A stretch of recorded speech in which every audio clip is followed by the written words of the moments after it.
Welcome to the Field Leaders Podcast, a podcast by leaders for leaders. I'm Scott Lundy, your host for this episode, and today I'm going to be interviewing my very good friend and co-host, Dr. Bob McNabb. I wanted to interview Bob on this topic of resiliency because it's one that we've both been very passionate about for at least 2 decades. Bob has seen some great success, not only in individuals' resiliency, but also in resiliency in ministry. One example of that goes back to the late 1980s when God gave Bob a heart for the Thai people and a vision to start a campus outreach ministry in Thailand. By God's grace, that ministry is still going strong today, coming up on 4 decades later. So Bob, welcome to the podcast today. Hey, thanks. It's fun to be in this chair for a change. And before we jump into questions and interacting, I'd love to put a huge disclaimer over the Campus Outreach Thailand mentioned there. And I was thinking about this the other day. I mean, by God's grace, it's still going on, still going strong, and I feel super privileged to be a part of it. But I was thinking about this the other day. I feel like the 6-year-old boy, farm boy, who helped his father build a huge windmill and helped. Can you imagine how much help a 6-year-old boy was in helping his father build a windmill? Yeah. Probably more of a hindrance than a help. And then the young boy goes off to college and then moves to another town. And then years later, 35, 37 years later, comes back to visit the family. And all these years, the siblings have been carrying on the maintenance and helping and improving that windmill. And it's still blowing. And could you imagine that person showing back up and going, look what I did. First, you didn't provide the wind. No, none of those people provided the wind. But then that little tiny bit, and to have any kind of like thinking that's your windmill is ridiculous. I'm so thankful to the leaders that came after me. It's kind of like a relay race. You know, I was able to provide some leadership at the beginning, but all the decades of faithful leadership by other leaders, those guys are really the heroes. So anyway, it's been fun and a blessing to be a part of that, but just wanted to qualify that I was just a part of the first 10 years, and by God's grace, it's been continuing on out. Well, amen. Praise to God. So, well, Bob, why is resiliency such a critical issue in international missions work? Oh, wow. This has had me pounding the table. Actually, I should tell how my time in Thailand kind of wrapped up. After being there 10 years, I began to pray, Lord, do you want me to move to another city? Because we had been in a couple different cities and those works were going well and the leaders were doing great. And so I started praying about another city, and someone suggested that I ask myself a question, what makes me pound the table? And for me, when I prayed through that, I didn't expect anything that would take us out of Thailand. We loved it. We loved the people, the food, the culture. We learned the language. Our daughters were all born there. But what made me pound the table was, why aren't more people coming to the unreached?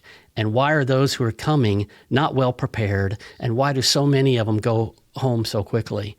And so that just made me pound the table. And so this idea of people coming, working among an unreached people group, doing well and flourishing and staying long enough to see it get grounded and endure and really people come to Christ, that's always been so important to me. Honestly, what I see more than cases than not is works that start and then they piddle out. They raise support and they just barely get going and then they, but so many times, so many false starts and so many halfway, you were so close. It's too bad the thing fell apart. Then I think about a time when our church wanted to see a Bible translated for an unreached people group, and we got this young guy and his wife, and they went through all the training, and they moved to the field, and they had just started translation, and then poof, something happened with them where they're gone, and the whole thing just came to a screeching halt. Yeah.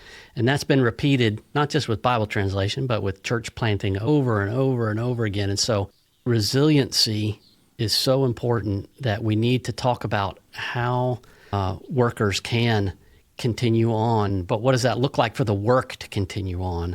A lot of work has been done on focusing on individual workers, but it's good to have a conversation about what does it look like for the work to continue on. Yep, I agree. There is a different mentality in trying to build resiliency in an individual versus the collective community of the work. That maybe, in the past we've looked at resiliency too narrowly. What do you mean by that, or help tease that out a little bit for us? Yeah, absolutely. So I think most of the work that's been done, the studies, the efforts that have been put forth have been all focused on helping individual workers do better, stay longer, be healthier, which is fantastic. And that needs to continue. But if we want to see the actual work continue longer, we have to broaden our focus. We got to quit just focusing on individuals, because the truth is, as much energy and time that we put forth, and if we can help individuals stay a bit longer and be a bit healthier, still attrition is going to happen. And if we don't pull back and look at a bigger picture, okay, what's it going to take for the church planting work to be resilient, for churches to be resilient, for areas to be resilient, for ministries to be resilient? If we don't look at that, we're going to keep getting kicked in the pants by attrition. So yeah, it's important to look at the individual. I think in the heart of every single worker that I've ever talked to, yeah, they want to do well personally. But if you really dig down, what they really want is for the work to keep going, for the work to flourish, for the work. That's what they want. So it's not, oh, why are you taking your focus off of me and putting it on how the work? No, that's what's in their heart is what will it take to see the work keep going? Yeah. So let's imagine if you're a team leader, you need to be every day thinking about what will it take for my team to be here year after year. So you've got to just get your focus off of me and my family to what is it going to take for the team to stay? And again, not just an individual, but for this team to be here. And so that may change how you spend your days when you start thinking in those terms. Or let's say you're an area leader. You need to start asking the question, what will it look like for this area to be here, continue working long after we're gone?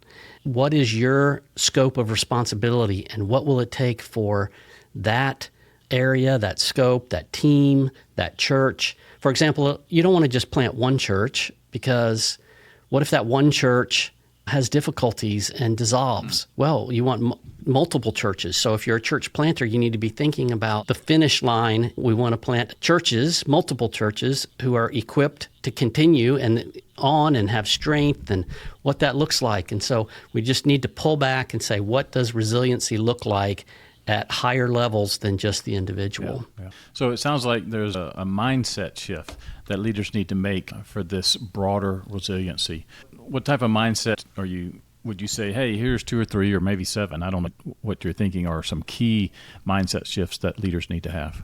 Yeah, absolutely. I think one of the things I'll pull in from secular research is Jim Collins and his idea of level 5 leadership. And he talks in his book, Good to Great, and some other things that he's put out about level 5 leadership. And he describes a leader who is more concerned about the health and the continuation of their company, be the work we're doing, more concerned about that than they are their personal ego or what they get to do as a leader. Their shift is really focused onto the organization and how does it become healthy and how does it grow, regardless of the consequences to yourself. I think about certain team leaders that what they're focused on is, I came to the field and this is what I want to do. And I want to be out there with nationals teaching, or I want to be in people's homes sharing, and the focus is on themselves. And they have to get that focus off of themselves and say, you know what, it's not about me. It's about the people that we came to serve. It's about what they experienced coming into the kingdom. It's about this work continuing for decades. And so their focus, as a team leader's focus, has to come off of themselves and what they get to do, and it has to be focused on others. So really from day one, if you're a team leader, you need to be wrestling with questions of sustainability, like how does this work continue on? Thinking in terms of succession, like how could I build up and work with and equip someone else to take this over if something happens to me or God calls me to a different place. From day one, you're thinking about your succession plan. You're thinking about how do we, as we go into this, maybe this unreached people group, how do we ensure that the locals that come to Christ, that they have ownership of the work from day one, that it's not something that we own and then eventually we hope they'll own, but how do we posture ourselves that they feel the ownership and the privilege of the work from day one?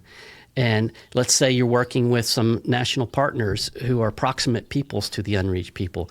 How do you go in and serve them and help them as owners? Not as you're the owner and they're your assistants, but how do you from day one posture yourself so that they really are owning it? Those are some things, some mindsets, some shifts that a leader needs to be thinking about as he jumps into church planning work. Yeah, but I see it a lot in that, at least, here in the Middle East, the power distance index, like who the leader is, tends to have more power and everybody else submits to that leader.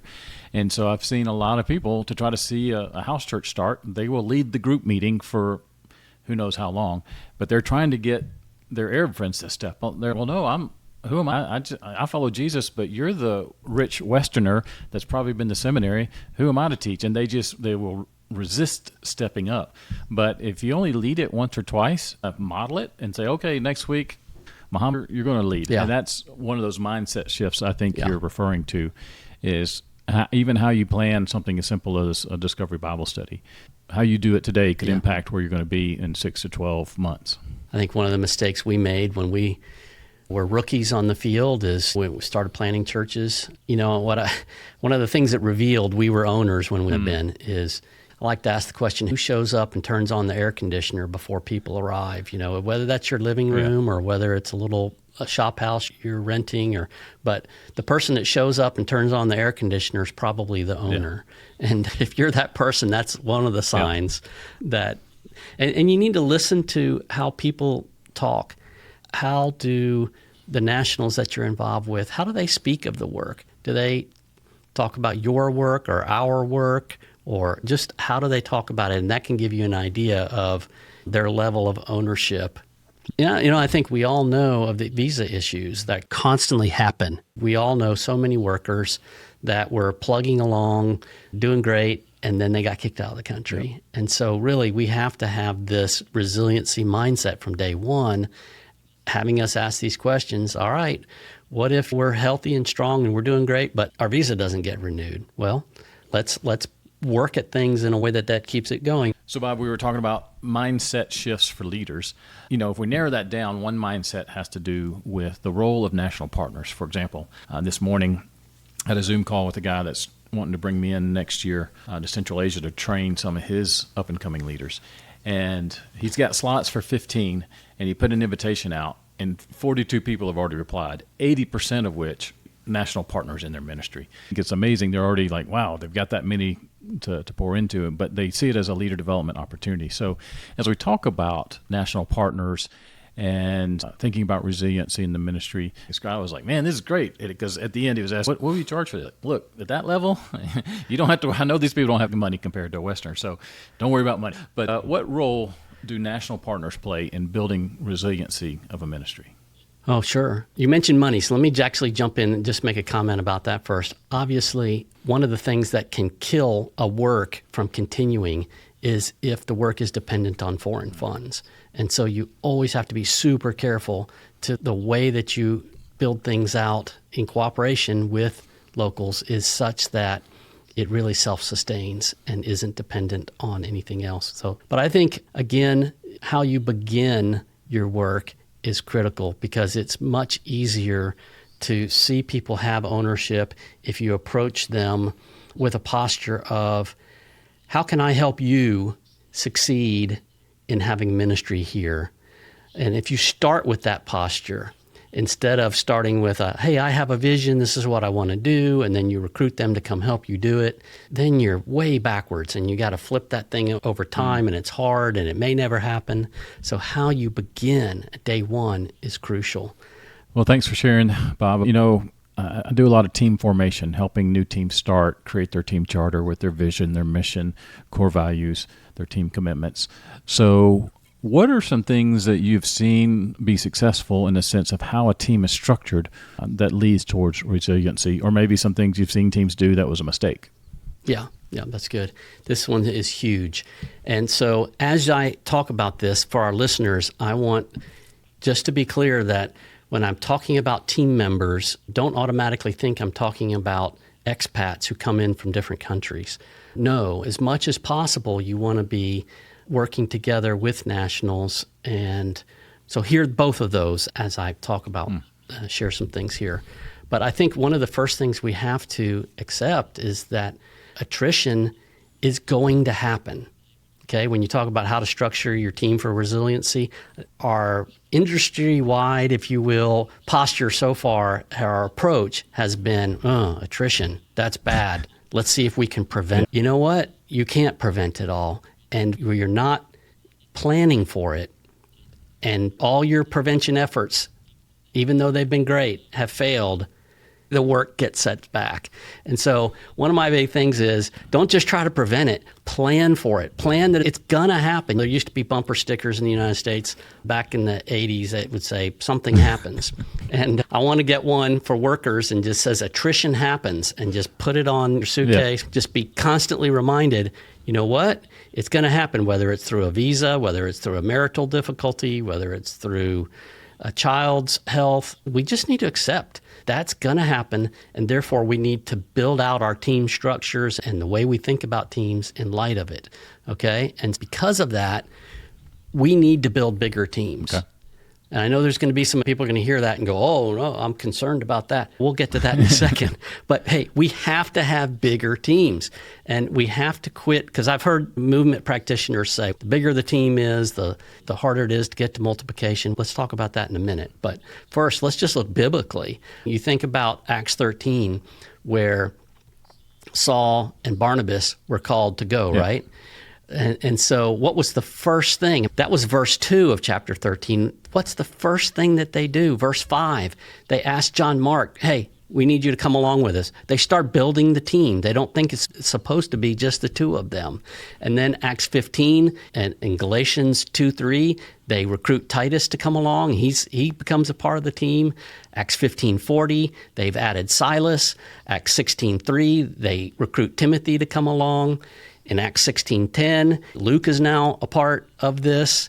And man, they built a whole robust team. And so we have to quit thinking, oh, large teams are bad. Let's just keep things small, because how's that working for you? Not good. It's not work. We have to build larger teams. And so I went through the New Testament and counted different people that Paul, his fellow workers, so his larger team. So let me say this, and we'll get here in a second, but we have larger teams and then we have sub-teams. And that's the way we overcome the difficulties of a large team, is by breaking into sub-teams. But look at people that were a part of Paul's larger team. I had counted 35 different people in the New Testament: Barnabas, John Mark, Timothy, Luke, Priscilla, Aquila, Tychicus, Silas, Articus. Oh man, we could go on. Apollos, we could Demas, we could go on. And the 35 different ones. And it constantly building the team larger and larger. We talked at the beginning of the episode about the work in Thailand of Campus Outreach and how it's going on now, I would say 37 years later, still going strong. We started with 11 of us on our team, and I was looking last night thinking about this episode and trying to find a picture of our staff team before my wife Susan and I left 10 years in. And I don't think I had the last one, but the picture that I had 30 people on the team. Now, by that time, it's lots of nationals. And you're in two cities at that point, right? In a couple different cities, lots of nationals. So the team had grown. And the result is it's still there. And have we had attrition? Yes, we've had attrition. Some of it preventable, maybe. A lot of it not preventable. It's just a fact of life. And so you have to constantly be adding to your team. I think about King Saul. Even though his heart was wrong in a lot of ways, he did some things that were right. And I think about 1 Samuel 10:26 that says, Saul also went to his hometown accompanied by valiant men whose hearts God had touched. And so I was always praying that God would touch the hearts of men and women. Praying, God, would you touch people's hearts to join the work? If you know me, like, I'm boring. I'm not this big, lively, charismatic, life of the party type of person. I've had several friends comment, like, the strange thing, Bob, is that God seems to, over the years, have always used you to be able to recruit people to a vision. in spite of being boring or whatever. And I'm like, yeah, that is weird, isn't it? And I would attribute it to you pray and you ask God. And to my brothers and sisters out there who may feel like they're not the most gifted, talented, wired recruiter, Right. Pray, ask God to bring more people onto your team. And then a second verse that I kind of couple it with that was 1 Samuel 14:52 that said, all the days of Saul there was bitter war with the Philistines. And whenever Saul saw a mighty or brave man, he took him into his service. And so he constantly had this mindset of, I need to be looking for the right people. I'm praying, I'm asking God, but then I'm constantly on the lookout and adding people to the team. If you wait, how long is the lead time to get a replacement? Probably about 3.5 years, best case scenario. Hey, home, office, by the time you finish your recruiting, the person raises their support, they learn a language, they come over. Hey, you're 3.5 years later. If you're talking about bringing an expat in, and of course, this is one of the reasons we're saying, hey, make sure you have a good, strong mindset of bringing in and joining with nationals, or you joining a team of nationals that's happening. Right. Even better, you join their teams, but the end goal for everybody, and that, I would say the same thing to a national leader is, hey, your team's too small. You need to be praying, national leader, that your team continues to grow. To put it in sports terms, you need a deep bench. Yeah. In our line of work, what I've noticed is team leaders I've seen can average anywhere from 7 to 9 people that they're leading, but from that point above, most people feel frustrated because they actually want to have the model ministry, meaning they want to have the best ministry on the team, but they don't have the capacity to lead their 7, 8, 9 people and go out and spend full time on the campus or with the lost in their city, whatever they're doing. And so one thing is, when you think about how big of a team should be, I think the key is not just having sub-teams, but who are your sub-team leaders? And that's one of the things we did with the Sojourner Practicum that I helped start a couple years ago. Is the way we were able to multiply and expand is when we had more applicants, we would always look, okay, who could lead that sub-team?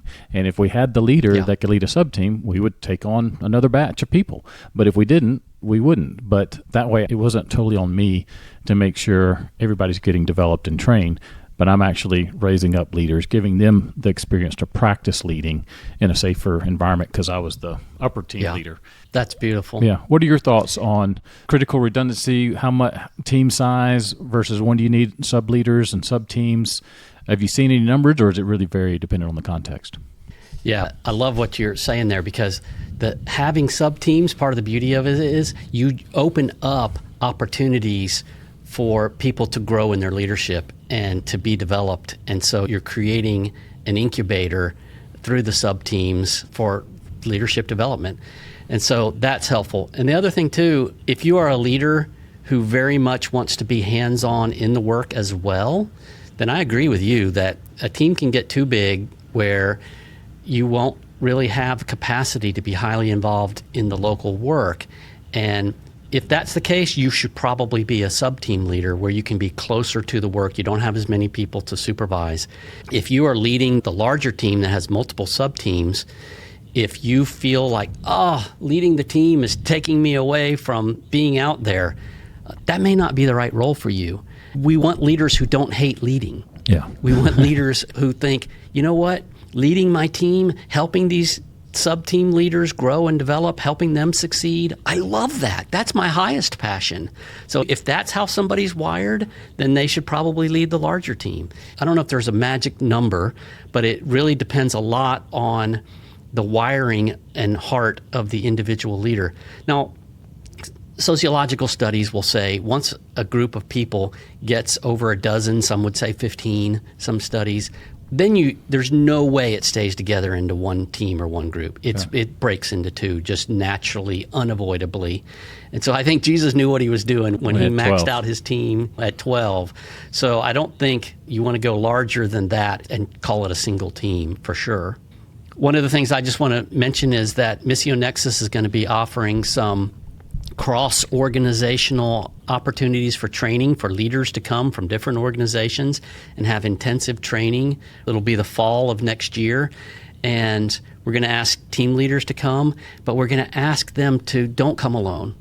Bring an aspiring team leader with you who you want to develop. Don't come alone. Yeah, and that's even another idea or concept of the critical redundancy, because if the leader goes and gets the training and then comes back and tries to lead his team, but maybe they got 70% of the material and they're missing 30%. But if they're co-leaders there, that's going to help them remember that other 30%. And they can, absolutely, when that leader starts to move in a direction, the co-leader can say, yep, and be right there behind them because they're already convinced because they had the training at the intensive. So yeah, that's right. It improves overall leadership when you share it like that. It builds redundancy, because I've seen so many times when a team leader leaves the field and then the team is left with somebody who's just unprepared. And in that situation, you've really got to have support structures around that new leader who just got past the baton and wasn't prepared for it. Bob, you mentioned new leaders needing support structures. What kind of support structures do you think field leaders need to have in place? Yeah, and I'm really big on this support structure thing. I used to think, we need to develop leaders, be training leaders, which I still think, but also the reality of the situation has sunk in with me that, you know what, a lot of times you're not going to have that nice runway to prepare people. A lot of times they need real-time, right now help in leading. And the beauty is we have ways of doing that at distance through the internet, right? I would say every leader should have kind of 3 different support structures in their life. One is kind of a team of experts, and this may be your supervisor who's coaching you. If you don't have a supervisor who's closely coaching, either ask them to, and if they're unable, then reach out. There's so many coaches today. I know you coach people, and some people maybe should reach out to you, and I know you're fantastic at that. Consultants, I think a coach kind of walks alongside every couple of weeks, checking in, coaching, where a consultant is maybe an expert on strategy who shows up once a year, twice a year, and kind of walks around with you and helps you put together a good, larger plan. But then you want a mentor in your life who's helping you grow and develop as a leader. And then finally, all of us could use a good counselor on speed dial where we can call and say, hey, man, I'm struggling with this. Help me talk through it. And so I think that one support structure is the team of people who's a champion for you, your champion team. Number 2 is just peers. One of the things we're doing is building out peer groups for field leaders. The beauty of working for Missio Nexus is I know people from all kinds of different organizations, and we're able to communicate to people from over 360 different organizations and get them together into peer groups. And so I would actually put out an invitation. If you're listening to this and you're like, hey, I could use that support structure. I'd like to be in a peer group of other people. Go onto the website and look up the Field Leaders Network. We have what we call tables. We're inviting you to the table with other leaders. That would be a support structure. And thirdly, just a gospel community that you could be a part of. Hopefully, it's some people locally that you can have weekly contact with and really do life with and minister to each other. So those are the support structures that come to mind when I say support structures. Yeah, so it's the mentor, coach, guide. There's one level, champion leadership, someone who's pouring into you. And then there's another level, like here are your peers that understand you. You can maybe talk about some of the frustrations privately that you're having. And then there's your actual gospel community where you're living. Not just, and let me clarify with the peers, it's not just frustrations, it's like leadership strategy, and I am trying to make decisions, those kind of things as well on the peer group. Yeah. Okay. Yeah. Bob, we've called this episode Resilience, Secrets Revealed. Could you close out our time by summarizing what we've talked about today and giving us maybe a list of what you consider to be the most important resiliency secrets? Yeah, sure. I think, we have said a lot, so it would be a good idea to kind of summarize it. So I think actually one thing I want to say that I haven't said previously is, since we're talking about people going for the long run, I think you need to start with long-term commitment. For yourself, if you're a leader, how is there going to be resiliency if you have, I'm going to do this for a couple years and then maybe I'll do something else? That's not going to lead to resiliency. There needs to be long-term commitment. And I would say if you're building a team, you need to be looking for people who will make a long-term commitment. And I know there's a lot of buzz out there, a lot of people saying people nowadays won't make long-term commitment. I've experienced they'll give you what you ask them for. Yeah. If you're out asking for people to give their lives for the unreached and telling them, look, this may take not just a few years, but it might take a few decades. Come, join me, let's do this. People will commit to that. I'm not saying you'll necessarily flip somebody, but I'm saying you'll find somebody. Right. If you're praying and asking God to touch people's hearts, you'll find them. And so start with long-term commitment. I think mobilizing and equipping nationals your number one priority from day one. Hey, we're not just going to go do this ourselves because we might not be here, but we're going to go in and we're going to try to help nationals be successful at what they're doing. We're going to find people who want to see churches planted. We're going to find people who want to develop leaders, and we're going to help them succeed at that. Boy, that's a huge step forward toward building lasting works. Thirdly, I would say broaden your concern for resiliency from the individuals to the work. Operate at a level 5 leadership level where you're constantly asking, who's my successor? How can we build this to last for decades? Make it not about you and what you get to do, but make it about the work and the work sustaining. Have a plan for attrition where you're building a deep bench. That's number 3. Number 4, I would say, build redundancy into every position that you're building out. Honestly, for me right now, I won't even think about leading a small group by myself. You know, what if I get sick or I need to travel? So I got to have a partner in this. And so there's wisdom in the minimum of 2 people. So build that redundancy in. And then fifthly, I would say collaborate. There are people in other organizations who are probably trying to reach the same people. And one of the ways that you can build redundancy in the work as a whole is don't just think it's us and our silo and them and their silo. No, come together and you can build greater strength that way. And I know that when you start talking about building multiplying churches, I think what we've seen is that there is greater strength and resiliency among churches when they are tied into a network, when the network can strengthen the individual churches and share leadership and cross-train and all that. So you're thinking, okay, if I'm planting churches, I want to build networks, and I want to build eventually multiple networks because that's going to give the greatest resilience. And number 6, I would say focus on depth, strength, and health, and trust God for the breadth. That you focus on making it strong, deep, and healthy, and God will make it wide. And so I think, I would even say this to organizational leaders, you need to curb your lust for expansion. So many times there's, hey, let's expand. There's this city that doesn't have anybody. There's this group that doesn't have anybody.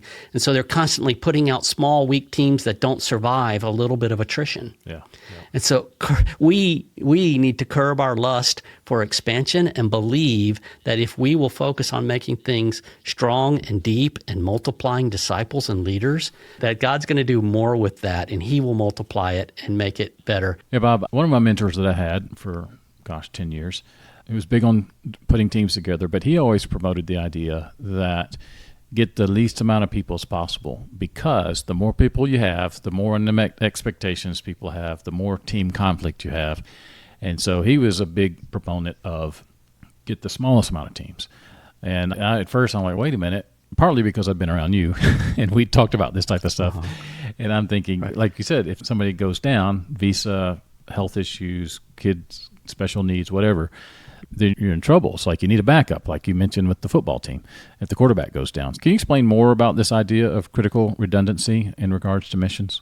Yeah. You're an engineer by training. A lot of times we hear the word redundancy and we think it's a bad thing, but actually it's a really great thing. Yep. When I'm flying over the ocean, I'm glad my plane has 2 engines. I'm glad my airplane has 2 pilots. You don't want what they call a single point of failure situation where one can just take you out. I think about a team that went to an unreached country and they had one leader, one person who was gifted that way, and everybody else had different giftings.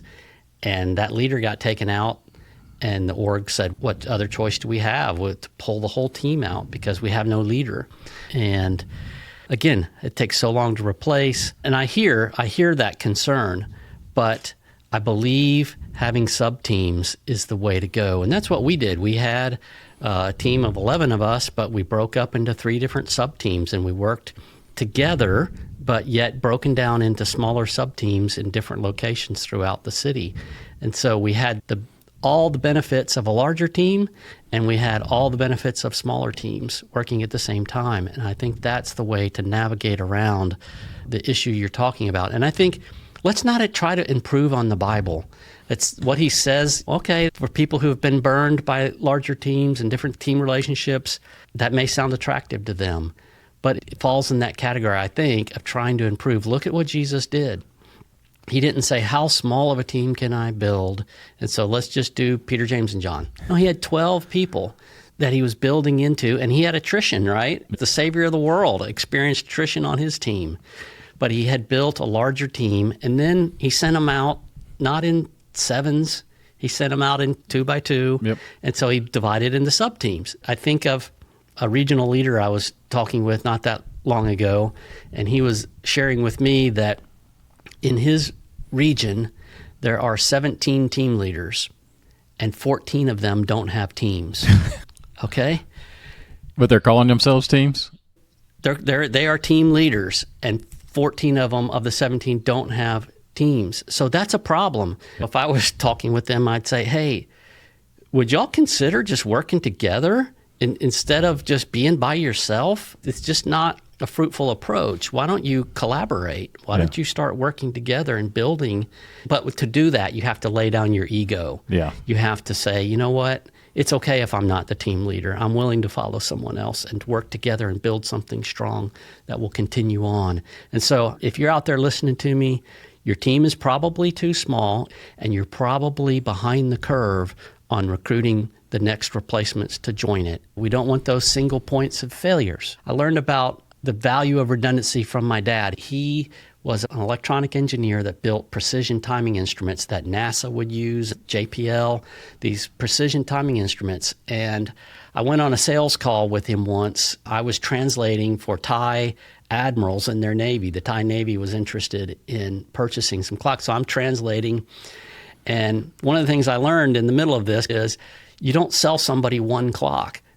Or you don't buy one clock, because how do you know if it's right? Yeah. You don't sell somebody 2 clocks, because if they show different times, you don't know which one's right. So you sell clocks in groups of 3, so they can look at it and say, oh, okay, these 2 are saying the same time. That one says a different time. So these 2 are most likely correct. If I was today pulling together a team to go lead, I would be asking myself, where's my feeder system? Where are the next workers coming from? Yeah. And I'm going to build those relationships. I'm going to tie in, whether that's going and getting a part of a network of churches in your home country, or a ministries, or somewhere, somehow, you need to have a feeder system that you're connected to. And finally, I would say surround yourself with a robust support system, because, man, I can't do this by myself. I know I need the other counselors, consultants, coaches. I need peers, and I need a gospel community. And I've been doing this a long time, and my sense of needing that hasn't gotten less over the years, it's gotten more. And so I think one of my regrets as a young leader was, why didn't I tap into other people? It's like a God-approved cheat to do better. He says, with many counselors, then there's wisdom and there's victory. And so take advantage of the God-approved cheat of building those support structures around you. Yeah. All right. Thanks for sharing, Bob. And when you talk about support structures, and we've mentioned the Field Leaders Network, Missio Nexus, and the Champion Leadership Team, and peer groups and stuff, what's the best way for people to reach out to the Field Leaders Network to get connection? You go to our Missio Nexus website and just search for Field Leaders Network, and there's a page there that'll give you opportunities to connect with us. Great. Bob, I've really enjoyed our show today. I hope you have too, and I hope our listeners have as well. For our listeners, please leave us some comments below with your thoughts, whether you agree, disagree, or just be interesting to let the conversation continue. But don't forget to hit the like button, and also remember to subscribe.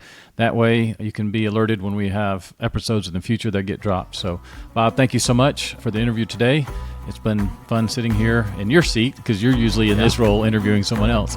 So it's been fun for me. This has been the Field Leaders Podcast, a ministry of Missio Nexus and part of the Missio Nexus Podcast Network. Leaders, you are not alone. We're here to help you connect, learn, grow, and contribute. God bless. Daddy,